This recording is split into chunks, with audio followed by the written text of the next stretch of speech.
KwaZulu-Natal Human Settlements MEC Sipho Nkosi has called on community leaders of Wentworth in the south of Durban to convince people to move out of temporary housing that has been illegally occupied about a week ago. The 30 units have been used as temporary shelter as part of a project of over 100 million rand to renovate more than 1,000 government flats in the area. Residents have aired their grievances at a meeting with Nkosi about shoddy workmanship and a lack of information on housing projects. SABC News reporter Mlondi Radebe has more for us.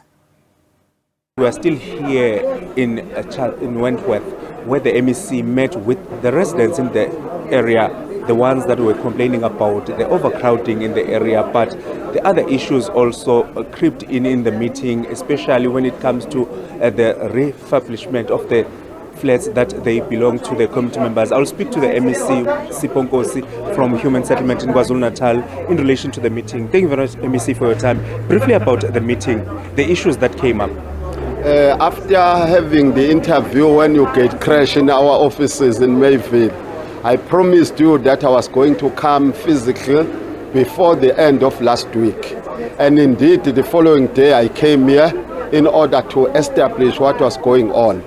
What I found out when I spoke to the leadership of the community and our officials of the department is that the department promised the people of the flats that we're going to renovate them and then hand them over to them so that they own those and then release the title deeds. This is what I found out. The second thing that I found out was that the decanting shelters that were used when your family is moving outwards, we are starting to renovate your flat, then had to go to those decanting shelters. And what we discovered was that they were invaded very, very soon. So what then we did, we decided to go and then speak to them, requesting them to vacate. That's what we did when we spoke to them together with their chiefs, including their big chiefs. Then we listened to them as to why they were invading the place.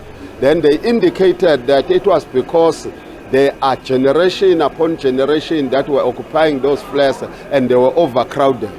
Then we committed ourselves on the spot that we were going to come to within 7 days in order to listen to them as a community as a whole, and then also at the same time we're going to check as to whether there was any program of building of additional houses in Wentworth and Osterville so that we relieve the overcrowding.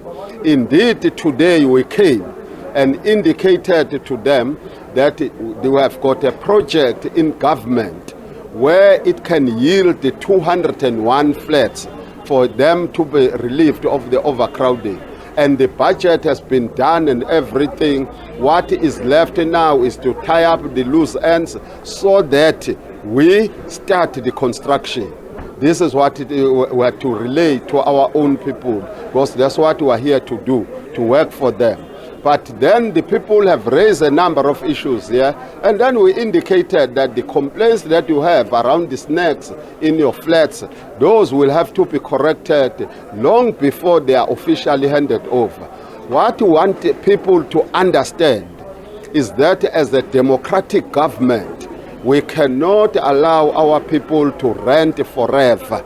So what we are doing is that we are implementing the Freedom Charter, where we want people to own both the land and the property. So as we are going to continue with the renovations, then we will be sorting out the issuing of the title deeds so that the people own both the land and the house where this flat is. So that's what it is. Then we summarize everything into 3 points. One, we indicated that we are still committed to the renovation of the flats as promised. In all, these are 1,136 flats. We are told that 499 have been renovated. And then because of these things, of delays and whatever, looking at the number, I have committed myself that those that are ready and we're clear of the snakes, we will have to hand them over together with the title deeds to the owners.